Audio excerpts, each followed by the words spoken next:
तो आपका बहुत बहुत धन्यवाद। पहले तो कुरुक्षेत्र में आपका स्वागत है और आपने इतना कष्ट किया, उसके लिए बहुत बहुत धन्यवाद। कमांडेंट पवार जो हैं वो भारत के अति उम्दा फौजी अफसरों में से एक हैं। राष्ट्रपति अवार्ड से सम्मानित हैं। आप बल्कि स्वागत कीजिए, आपके शहर में आए हैं तो। राष्ट्रपति से उन्हें गैलेंट्री अवार्ड मिला था। गैलेंट्री मतलब बहादुरी का। और इनके वीरता के जो चर्चे हैं वो किताबों में भी हैं, मतलब जहाँ पढ़ाई जाती हैं जो। और उसके बाद जो है मेरे ख्याल से काफ़ी सारे अवार्ड, 12 कितने अवार्ड आपको मिला सरकार से? सरकार की कृपा है तो तो 11 बार दूसरे अवार्ड मिले हैं। छत्तीसगढ़ में, जम्मू कश्मीर में जो आतंकवाद का सफाया करने का था उसके ऊपर इनको बहादुरी अवार्ड मिला था। और फिर दूसरे छत्तीसगढ़ वगैरह में जो नक्सलवादियों का था वहाँ पे, और दूसरी आंतरिक सुरक्षा और जितने सब हैं उसके लिए 11 बार भारत सरकार द्वारा सम्मानित किए जा चुके हैं। कवि भी हैं, किताबें भी लिखी हैं अपनी, तो विद्वान भी हैं। और साथ में हमारे साथ हैं वेणु शर्मा जी। वेणु शर्मा जी जो हैं वो असिस्टेंट कमिश्नर हैं बीकानेर में जिले की। तो आपका बहुत बहुत स्वागत है, बहुत बहुत धन्यवाद, बहुत आभार। हम थोड़ा सा आपके आने के कारण लगा लीजिए या आपकी उपस्थिति में परमात्मा का ध्यान करते हैं। उसके बाद कोई भी प्रश्न है किसी का भी तो फिर उसके बाद उसको लेते हैं कि कोई भी है। तो अभी एक भजन लगाते हैं जरा मन को शांत करने के लिए। हालांकि भक्ति में मेरा कोई ज़्यादा विश्वास नहीं है, मेरा ध्यान में ज़्यादा विश्वास है। तो पर भक्ति से क्या है कि मन अगर ध्यान से करें भक्ति, मतलब एक ही चीज़ को बार बार रिपीट नहीं करें, तो जब मन लगता है तो थोड़ा शीतल, थोड़ा निर्मल हो जाता है, तो उससे ध्यान लगना आसान हो जाता है। तो हम एक कोई भी भजन ये लगाएंगे, उसके बाद 5 मिनट का मेडिटेशन म्यूजिक चलेगा। तो आपको कुछ नहीं करना है। जब भजन खत्म हो जाए तो उसके बाद जो है अपना ध्यान किसी भी चीज़ पर केंद्रित कर लें, किसी भी एक चीज़ पर, चाहे सांस पर कर लें, चाहे फ्लावर पर कर लें, चाहे इस कैंडल पर कर लें, चाहे ऊपर कर लें, वहाँ पर जो भी मन में भाव है उस पर केंद्रित करें 5 मिनट के लिए पूरे। मन इधर उधर जाएगा, नोटिस करते रहें कितनी बार गया है। तो एक छोटा सा अभ्यास, फिर उसके बाद कुछ आध्यात्मिक चर्चा करेंगे, ठीक है?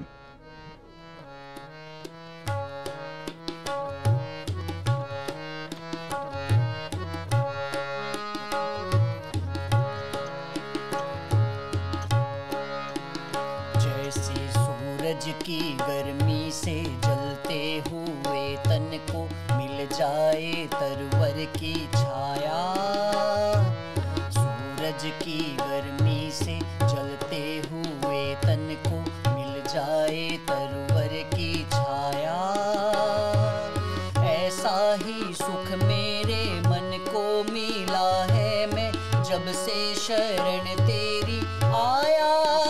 ओ दाता, सूरज की गर्मी से जलते हुए तन को मिल जाए तरवर की छाया।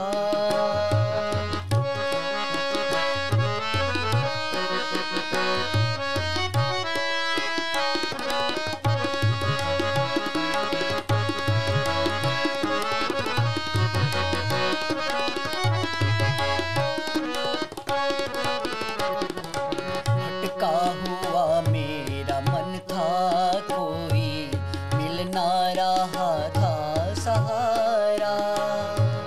भटका हुआ मेरा मन था, कोई मिल ना रहा था सहारा।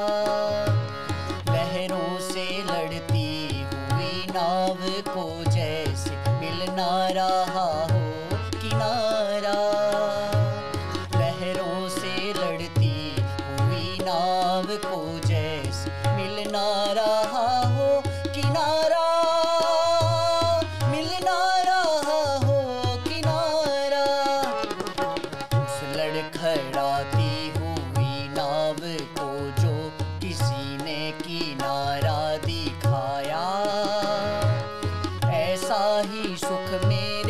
मन को मिला है मैं जब से शरण तेरी आया ओ दाता। सूरज की गर्मी से जलते हुए तन को मिल जाए तरवर की छाया।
तो मैं ये कह रहा था कमांडेंट पवार कि हमारे साथ आप तो बहुत दूर से आए हैं, खैर जैसलमेर से आए हैं, तो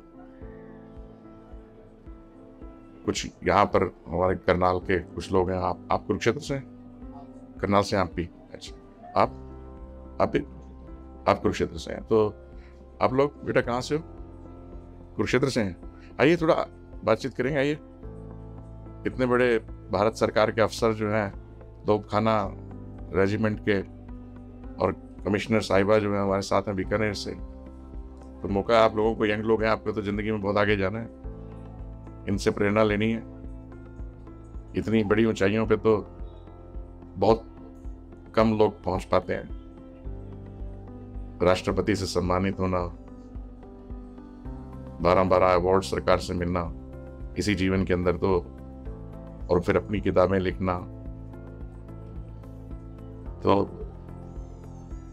इनकी केस स्टडीज जो है वो पढ़ाई जाती हैं। मतलब जब ये बताएंगे नेशनल पुलिस एकेडमी में इलाहाबाद में, हैदराबाद में, नेशनल पुलिस एकेडमी हैदराबाद में जो इन्होंने काम किया है जम्मू कश्मीर में आतंकवाद के खिलाफ, उस समय खुद गोलियां भी लगी हैं, छूके भी गई हैं। तो प्रेरणा की बात है आप सबके लिए, तो आनंद लो। मेला तो भी बहुत दिन चलेगा, ये मौका कब आएगा, तो इसका आनंद लीजिए। May I ask some question, please? ये माइक ले लीजिए। So my question to you, rather my confusion with me, and want to solve in your company and in your nuggets of advices, that how to take right decisions in life, so that we are able to prevent, so that we can save our precious time, because the tenure on earth is very limited. So I found this thing very, very troubling and very great thing to be solved, to be yet to be solved. That is, we shall be very grateful to you that if you will remove this confusion, this doubt, and to an extent a question also. Please, thank you for listening me. जी, thank you. Commandant Pawar ने बोला तो पहले बड़े विनम्र भाव से बोला, अगर जिन लोगों को इंग्लिश नहीं आती है उनके लिए मैं जो इन्होंने बोला वो मैं उसकी हिंदी कर रहा हूँ कि मेरे मन में एक कन्फ्यूज़न है, एक संदेह है, एक दुविधा है, एक अशांति है, एक प्रश्न है कि जीवन में हम कैसे निर्णय लें, हम कैसे माने कि ये चीज़ सही और ये चीज़ गलत। हम लोग पढ़ लिख लिए हैं, हमारी एक समझ है, हमारे पास बुद्धि है, जिसको स्कूलों में, कॉलेजेस में, यूनिवर्सिटीज़ में हमने ट्रेन किया है। लेकिन बहुत बार जीवन में इन्होंने कहा कि बहुत बार जीवन में ये होता है कि सही और गलत क्या, क्योंकि जो चीज़ आपके लिए सही है वो किसी दूसरे के लिए गलत हो सकती है। ये तो मान्यता का आधार है ना, कि आप कहें कि ये चीज गलत, आप कहें कि चोरी करना गलत और चोर से पूछे तो कहे चोरी करना सही। तो क्या चीज सही और क्या चीज गलत, इसका निर्णय कैसे लें? और मुझे लगता है क्योंकि आप फौज में हैं तो मुझे लगता है, और खासकर बॉर्डर सिक्योरिटी फोर्स में तो आप सीमाओं पर तैनात हैं और आपके पास तो पूरा तोपखाना है, तो मेरे को लगता है कि कहीं ना कहीं वो प्रश्न जो है वो इस चीज से भी जुड़ा है कि आप आतंकवाद से या किसी चीज से लड़ते हैं जब, तो कुछ लोगों का नुकसान भी होता होगा, कुछ लोग मरते भी होंगे। तो क्या चीज सही और क्या चीज गलत, तो इसका निर्णय कैसे हो? हम कैसे माने कि ये चीज सही? समाज ने हमें एक शिक्षा दी है, समाज की कंडीशनिंग ने, अनुबंधनों ने हमें कुछ बताया कि ये चीज़ गलत, ये चीज़ सही, और उसके हिसाब से हम मानते हैं कि हाँ ये चीज़ गलत और ये चीज़ सही। लेकिन उसके बावजूद भी कन्फ्यूज़न होता है। कई बार जिंदगी में ऐसे मौके आते हैं कि क्या सही और क्या गलत, तो उसका निर्णय कैसे लें? देखिए, आप तो खुद एक विद्वान व्यक्ति हैं, आपकी समझ जो है आध्यात्मिकता में भी काफ़ी है। मेरा मानना यह है कि हम अपने मन से कार्य करते हैं, शरीर से कार्य नहीं करते। समझ रहे हैं? मन कार्य करवाता है, शरीर द्वारा कार्य लिए जाते हैं। और मेरा मानना यह है कि अगर मन परमात्मा से जुड़ा है, दाता से जुड़ा है, तो शरीर द्वारा किए गए कार्य, चाहे सतही तौर पर ही सही, सुपरफिशली, शरीर द्वारा किए गए कार्य तो वही रहते हैं, मन कार्य करवा रहा है। लेकिन अगर मन दाता से जुड़ा हुआ है तो शरीर द्वारा कार्य किए गए कार्य सतही तौर पर तो वही रहेंगे, वैसे ही होंगे, अब वैसे ही लड़ाई लड़ेंगे, अब वैसे ही सब कुछ करेंगे। लेकिन चेतना बदल जाने के कारण उन कर्मों का प्रभाव बदल जाता है। देखिए, मेरा मानना यह है कि आप अपने जीवन में जो भी निर्णय लेते हैं वो दो चीजों से लेते हैं। एक तो आपकी बुद्धि है, जो कि शरीर का हिस्सा है, ये तो अंग है जिसको आप बाहर निकाल सकते हैं, ऑपरेशन कर सकते हैं, ये तो ऑर्गन है, ये कोई सेंस नहीं है। जिस जैसे हमारी 10 सेंसेस हैं, 10 इंद्रियां हैं, ये तो एक ऑर्गन है। तो हम ये ट्रेन होती है, जब हम पढ़ाई करते हैं, समाज वाले लोग हमें बताते हैं कि ये करो और ये ना करो, तो ये उस हिसाब से ट्रेन होता है और हमारी जो निर्णय लेने की क्षमता है उसको तय करता है। दूसरा हमारा मन है। तो हम कोई भी काम करना चाहते हैं जिंदगी में, ये दोनों चीजों की, बुद्धि की और मन की कशमकश चलती है। अभी एक आदमी 2-3 दिन पहले आया तो बोला कि ये जो पड़ा हुआ है शंख, ये बहुत सुंदर है। मैंने कहा, ये बताओ कि तुम्हारे मन में भाव क्या आया? कहता, मेरे मन में भाव यह आया कि मेरे पास होना चाहिए। चाहे चोरी का भाव आया, किसी भी चीज का भाव आया, क्योंकि मन तो भागता है, और वो विकारों के कारण है वो भाव आना भी। तो उसकी चोरी हुई या नहीं हुई शंख की वो दूसरी बात है, लेकिन मन ने तो चोरी कर ली, प्रभाव पड़ गया, इंप्रेशन पड़ गया। चोरी तो फिजिकल चोरी का तो कोई मतलब ही नहीं है ना। आप इसको अपने घर ले जाओगे तो क्या हो जाएगा? कुछ नहीं होगा। जब आप इस दुनिया में नहीं रहोगे, यहीं छोड़ के चले जाओगे, कोई मतलब नहीं है। तो चोरी तो मन ने करनी थी, मन ने कर ली। शरीर द्वारा तो कार्य होगा, एक्चुअली कार्य तो हो चुका, तो उसका प्रभाव जो है वो पड़ेगा। वो पाप कर्म तो हो गया, बिना किए हो गया। तो मन और बुद्धि का कशमकश चलता है कि भी क्या चीज सही है और क्या चीज गलत। कई बार मन जीत जाता है, कई बार बुद्धि जीत जाती है।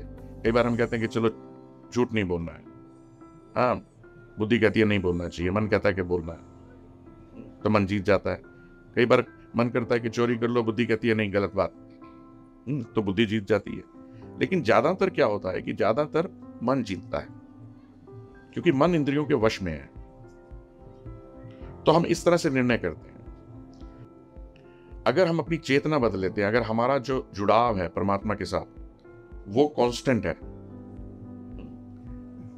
कि वो कनेक्शन जो है, स्पिरिचुअल कनेक्शन वो बना हुआ है, तो हम कैसे निर्णय लेंगे? तो मन और बुद्धि जो है, जिसको मैं आत्मा का केंद्र बोलता हूं, केंद्र बिंदु, वो आध्यात्मिक बुद्धि है, स्पिरिचुअल इंटेलेक्ट है। ये फिजिकल इंटेलेक्ट है, भौतिक बुद्धि, वो स्पिरिचुअल इंटेलेक्ट है। तो स्पिरिचुअल इंटेलेक्ट अगर उससे हम निर्णय लेंगे तो वो निर्णय सही होंगे, वो आपके अपने निर्णय हैं। और जब आपका कनेक्शन होगा स्पिरिचुअल कनेक्शन, तो जो मन और बुद्धि है वो स्पिरिचुअली कनेक्टेड है। तो मन जो है वो इंद्रियों के वश से निकल के अंदर की तरफ आध्यात्मिक बुद्धि, जिसको आप अंतरात्मा बोलते हैं। हम क्यों नहीं बोलते कि आप अपनी आत्मा से बताओ, हम कहते हैं आप अपनी अंतरात्मा से बताओ। क्यों कहते हैं? इसलिए कि अंतरात्मा जो है वो आध्यात्मिक बुद्धि है कि आप उससे बताओ, वो गलत नहीं हो सकती। तो जब मन इंद्रियों से निकल के अंदर की तरफ आध्यात्मिक बुद्धि से जुड़ता है, बजाय इसके कि भौतिक बुद्धि से जुड़े, तो वो जो निर्णय होंगे वो सही होंगे। और इसके अलावा जो एक बिल्कुल सीधा आसान तरीका है देखने का कि निर्णय सही है कि गलत है, तो मैं कहता हूं कि जो चीज आपकी छाती चौड़ी कर दे, जिस चीज को करने से आपकी छाती चौड़ी होती है, वो काम सही होता ना। कई बार मन सिकुड़ता है और कई बार मन फैलता है, बड़ा होता है, हम अपने आप को महसूस करते हैं, तो वो निर्णय सही। तो मेरे हिसाब से ये जो दुविधा है कि भी क्या सही और क्या गलत, ये पूरे जीवन का खेल है। और अगर हमारा मन जो है स्पिरिचुअली परमात्मा से जुड़ा है, तो जो निर्णय है वो भौतिक बुद्धि की बजाय मन आध्यात्मिक बुद्धि के साथ मिलकर लेगा। तो ऐसा मेरा मानना है। Thank you very much. मुझे बिल्कुल अच्छा है कि एक नई बात जानने को मिली कि भौतिक बुद्धि, that is the you can say brain physical intellect, you can say to an extent, मैं समझ गया हूँ। और दूसरा आध्यात्मिक बुद्धि, और ये बात बिल्कुल समझ में आ रही है। और सबसे अच्छी बात मुझे ये वास्तव में भी जो काम से आपको लगे कि आपने जो किया बहुत अच्छा किया है और मन प्रसन्न हो गया है, तो यानी वो काम आपने ठीक किया गया, अब वो आपका निर्णय ठीक था। Thank you very much, thank you, क्योंकि आपने स्पष्ट कर दिया और बहुत ही आसान शब्दों में, और बहुत ही I am grateful to you and I will try to practice it. Thank you commandant Mohan. I have yet another question. When I was entering, I have found no picture of any god and sect. क्योंकि कुरुक्षेत्र में तो I have seen that number of Indian gods and goddesses, but here I find no picture, even Lord Krishna, जिनका ये स्थान भी है। तो are you not religious? Or you are a religious? देखिए, परमात्मा की जो पिक्चर है, जिसको आप बोल रहे हैं कि यहाँ पर कोई परमात्मा की फोटो नहीं है,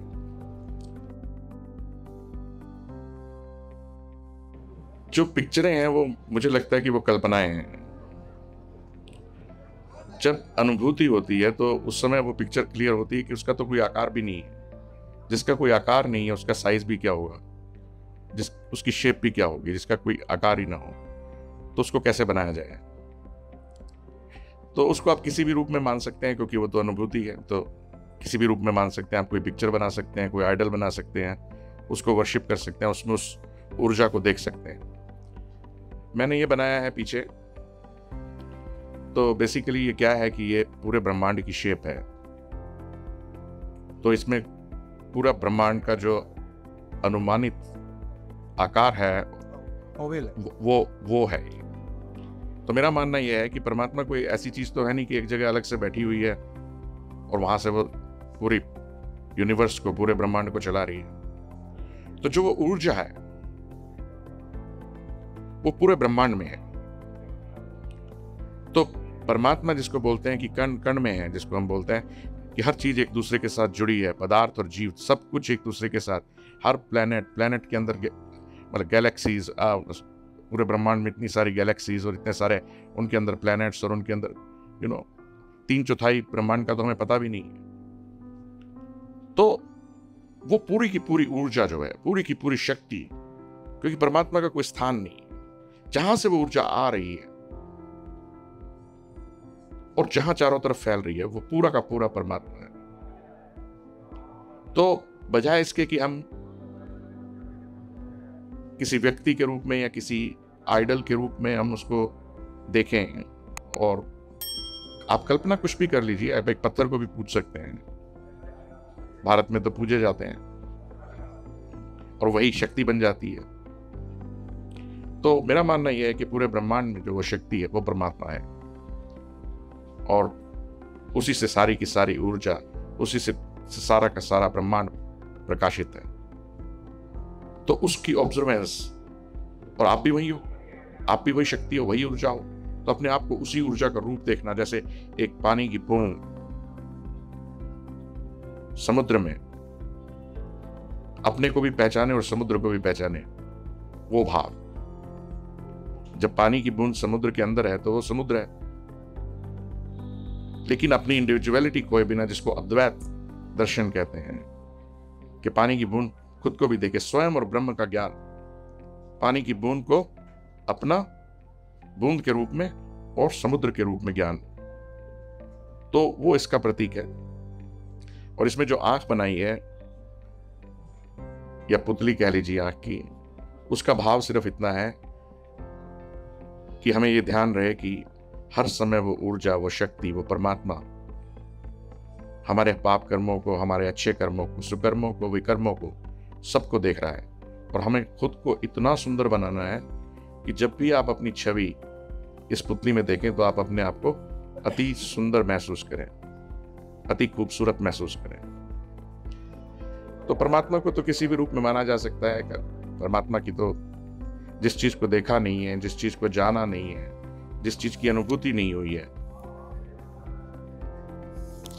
उसको कैसे, और जब तक वो अनुभूति नहीं होगी, किसी की कुछ भी अनुभूति हो सकती है, मेरी अनुभूति ये है, किसी की कुछ भी हो सकती है। तो उस रूप में उसको ऑब्जर्व करना। बात तो स्पिरिचुअल कनेक्शन की है कि आपकी आध्यात्मिक बुद्धि, आपकी अंतरात्मा उसके साथ जुड़ी हुई है, जिसको आप परमात्मा कह रहे हैं। और जो ज्ञान की प्राप्ति है वो खुद वहीं से होगी।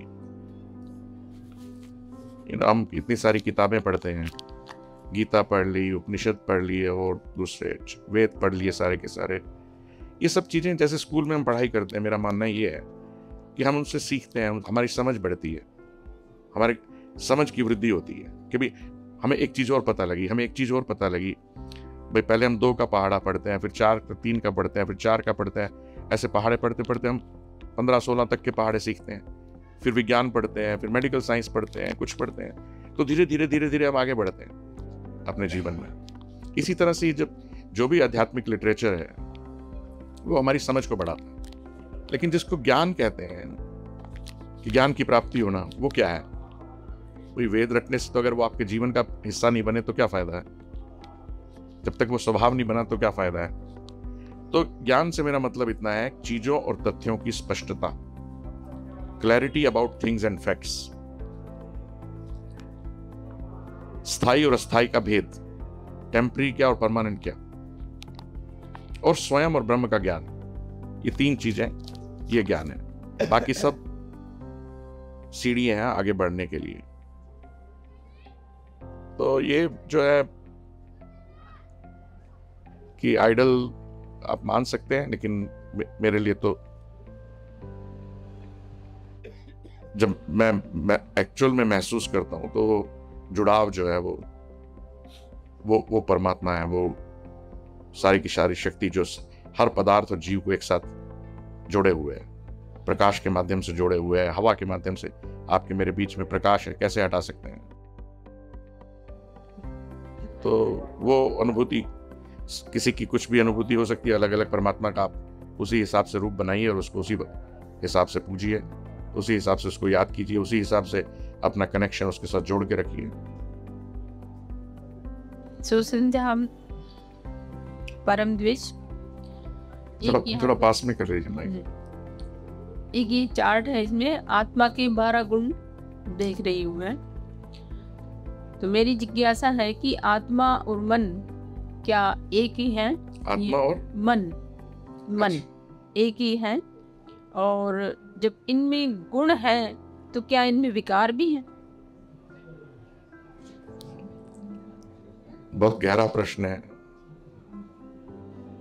कि आत्मा के जो 12 गुण हैं, तो ये गुण से क्या मतलब है, और आत्मा और मन में क्या फर्क है? और विकार, गुण है तो विकार भी है क्या आत्मा में? क्योंकि मन आत्मा है। आत्मा, देखिए मेरा मानना ऐसा है, और ये आप एक अनुभूति कह लीजिए इसको, एक रियलाइजेशन या एक एक्सपीरियंस कह लीजिए, कि हमारे शरीर में जो ऊर्जा है, हमारे शरीर में जो शक्ति है, जो प्राण ऊर्जा के जरिए हमारे शरीर को संचारित कर रही है, वो आत्मा है। जब वो नहीं रहेगी तो शरीर में जान नहीं रहेगी, और हम उसको दुनियादारी की भाषा में शरीर मृत हो जाएगा। जो आत्मा है, जो जहां से वो ऊर्जा शरीर में ऊपर से आके शरीर में फैलती है, तो वो जो हिस्सा है, जैसे वो जो बूंद है, जब पानी ऊपर उठ के बादल बनता है, और बादल बनने के बाद जब वो गिरता है तो एक एक बूंद अलग अलग जो होती है, तो वो जो बूंद है जिसके जरिए शरीर में ऊर्जा है, शरीर में शक्ति है। अब उसका कोई रूप या आकार तो है नहीं, लेकिन दिखाने के लिए या मानने के लिए आप ये मानिए कि चलिए वो ये है, कुछ भी मान लीजिए, क्योंकि रूप और आकार तो है नहीं उसका। और उसकी जो बाहरी परत है, आउटर लेयर, वो मन है मेरे हिसाब से। तो जो आत्मा है, आत्मा की बाहरी परत मन है। जैसे कि सेब का छिलका होता है, छिलक जो है वो मन है। अंदर जो सेब है छिलक के, वो आप ये मानिए कि वो ऊर्जा का स्रोत है, और वो ना कभी गलता है, ना कभी सड़ता है, ना कभी बुरा होता है, ना कभी। तो जितने भी हम कर्म करते हैं, उन कर्मों का प्रभाव जो है वो छिलक पर पड़ता है, मतलब कि मन पर पड़ता है। हम अच्छे कर्म करते हैं तो अच्छे, बुरे कर्म करते हैं तो बुरे। और जैसे सेब को मिट्टी लग गई या कुछ लग गया, तो आप उसको पानी से धो के साफ कर सकते हैं, या कपड़े से साफ कर सकते हैं, या किसी केमिकल से उसको चमका सकते हैं। तो ऐसे मेरा मानना है कि मन पर जो हमारे बुरे कर्मों के प्रभाव पड़ते हैं, उनको हम साफ कर सकते हैं ध्यान के द्वारा और संयम के द्वारा। तो मन जो है वो आउटर लेयर हो गया, लेकिन मन जो है आत्मा का पार्ट है, क्योंकि पूरे सेब को छिलक समेती तो सेब पूरा सेब होगा ना। तो मन जो है वो आत्मा का पार्ट है। इसीलिए मन को और बुद्धि अलग अलग है। तो मन कोई शरीर का पार्ट नहीं है। वो जब हम यहाँ नहीं रहेंगे तो मन समेत आत्मा जो है वो चली जाएगी शरीर से, लेकिन वो प्रभाव लेके जाएगी हमारे अच्छे और बुरे कर्मों का। और इसीलिए हम कहते हैं कि जब हम अगले जीवन में आएंगे, अगले जन्म में आएंगे, तो उन प्रभावों के फल हमें भोगने हैं जिनके हमें पहले नहीं मिले, और वो कई जन्मों के हम ढोते रहते हैं। अच्छे हैं तो अच्छे, बुरे हैं तो बुरे हैं। और जो पूरी आत्मा का मन समेत जो केंद्र बिंदु है, उसको मैं स्पिरिचुअल इंटेलेक्ट बोलता हूं, यानी कि आध्यात्मिक बुद्धि या अंतरात्मा। जिसके थ्रू हम परमात्मा से कनेक्शन बना सकते हैं, कि आध्यात्मिक बुद्धि हमारी वहां जुड़ी हुई है। ठीक है। जो छिलक के अंदर यानी कि मन के अंदर जो आत्मा है, उसके ये 12 गुण है। गुण का मतलब होता है कि स्वभाव है। अब जैसे शांति है, हम सभी लोगों से पूछ लीजिए, सब कहेंगे कि मेरे को पीस चाहिए, शांति चाहिए, शांति नहीं मिलती, मन भटकता रहता है, शांति चाहिए। तो मैं ये कहता हूं कि जो चीज तुम्हारी खो गई है उसी को तो ढूंढोगे। जैसे हमारे घर हमारी कोई अंगूठी गुम हो जाए घर में, तो हम उसको सारे में ढूंढते रहते हैं, जो क्योंकि हमारी थी गुम हो गई, हमें पता है हमारी थी गुम हो गई, हमें उसे ढूंढना है। ऐसी प्रेम है और चीजें हैं जो हमारा स्वभाव है, वो कहीं गुम हो गया और फिर हमें पता लगता है अरे वो तो मेरी जेब में ही थी। तो है तो हमारा स्वभाव लेकिन गुम हो गया। तो वो तो 12 गुण हो गए कि आत्मा के खुद के स्वभाव हैं, और क्योंकि वो हमारे गुम हो गए इसलिए मन भटकता है और हमें उनकी खोज जारी है। अब रहे 12 विकार। तो जो भी पाप कर्म करते हैं, जो भी सुकर्म करते हैं, अच्छे कर्म करते हैं, उनके मन पर प्रभाव पड़ते हैं और उन प्रभावों के फल होते हैं। तो जब आत्मा शरीर में है तो वो जो शरीर जो है वो आत्मा से जुड़ा हुआ है मन के थ्रू, क्योंकि आउटर लेयर तो मन है, मन के थ्रू वो शरीर से जुड़ा है। यानी कि शरीर के संपर्क में मन है। और शरीर क्या है? शरीर कोई ये नहीं है कि भी जो है शरीर जो है 10 इंद्रियां जो है वो शरीर है, 5 ज्ञानेंद्रियां और 5 कर्मेंद्रियां। ज्ञानेंद्रियों में है देखना, मैं आंख नहीं बोल रहा हूं क्योंकि आंख को तो आप बाहर निकाल सकते हैं, आंख का तो ऑपरेशन कर सकते हैं, किसी की आंख नहीं है तो उसको दूसरे की आंख लग सकती है। और जो इंद्रिय है वो देखना है, ऐसे ही सुनना, दूसरा सूंघना, स्वाद जीभ, और छूना, किसी चीज का एहसास करना। ये 5 ज्ञानेंद्रियां हैं और 5 कर्मेंद्रियां हैं। कर्मेंद्रियां क्या है? चलना पैरों से, तो पैर जो है वो कर्मेंद्रिय है। वाक बोलना, ये कर्मेंद्रिय है, इससे हम बातचीत करते हैं। गुदा है जिससे हम मलमूत्र का त्याग करते हैं। हाथ है जिससे हम काम करते हैं। और 5वीं कर्मेंद्रिय है जननांग, जिससे सृष्टि का आगे विकास होता है। तो ये 5 कर्मेंद्रियां हैं। तो पूरा का पूरा शरीर ये है जो कि मन के संपर्क में आता है।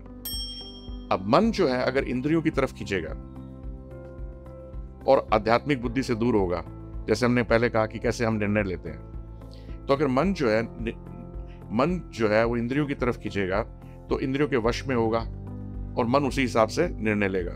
बुद्धि से और मन से, भौतिक बुद्धि से और मन से निर्णय होगा, आध्यात्मिक बुद्धि से नहीं होगा, क्योंकि वहां तो मन उससे तो दूर चला गया। तो जब मन इंद्रियों के वश में निर्णय लेता है तो वो विकार पैदा करते हैं।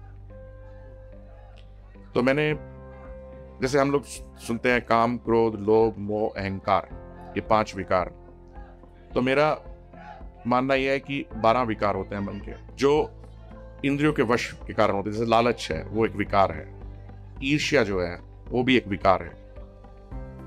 संदेह, शक, वो भी एक विकार है जिसका कोई कारण नहीं है। डर, 1-2 लोग आए, उन्होंने बातचीत की कि भाई मेरे को डर लगा रहता है, अनिश्चितता का डर है कि क्या होगा है? तो वो सब अनसर्टेनिटी की वजह से है कि मन जो है वो उसी हिसाब से सोच रहा है, तो वो भी एक विकार है। तो ऐसे करके 12 विकार हैं और उसमें से एक विकार जो है वो मोह है। तो फिर मैंने एक सीक्वेंस बनाया कि सभी 12 विकारों को तो हम एक साथ खत्म नहीं कर सकते हैं, तो एक एक करके उनके ऊपर काम करना होगा। तो पहले और सबसे पहले उस विकार को मारो जो शरीर से जुड़ा हुआ है, जो सबसे आसान है। पहले उस विकार को मारो, फिर दूसरे को, फिर तीसरे को, जो पहले सबसे आसान वाले को खत्म करो, धीरे धीरे धीरे धीरे आखिर तक। तो उसमें जो है मैंने लास्ट में, आप देखिए, एक अति सूक्ष्म विकार जिसको मैं कहता हूं, अति सूक्ष्म, वो है मोह। किसी भी चीज का मोह, रिश्तों का मोह, चीजों का मोह, संसार से मोह, परमात्मा से मोह, जीवन का मोह, मरने से डर। तो वो मोह को सबसे आखिर में रखा है कि अगर आप 11 खत्म कर लेते हो तो फिर उसके ऊपर काम करना जो कि अति सूक्ष्म है। तो वो 12 अभी आपके साथ प्रदर्शनी में चलेंगे, तो फिर आपको थोड़ा जल्दी से दिखाते हैं कि हमारा क्या सोचना है और क्या कॉन्सेप्ट है और कैसे एक नई चीज़ इस पूरे आध्यात्मिक दृष्टि से पूरे विश्व को हम देना चाहते हैं, हमारा क्या मिशन है और क्या हमारी प्रेरणा है और क्या हमारा विजन है, लक्ष्य है।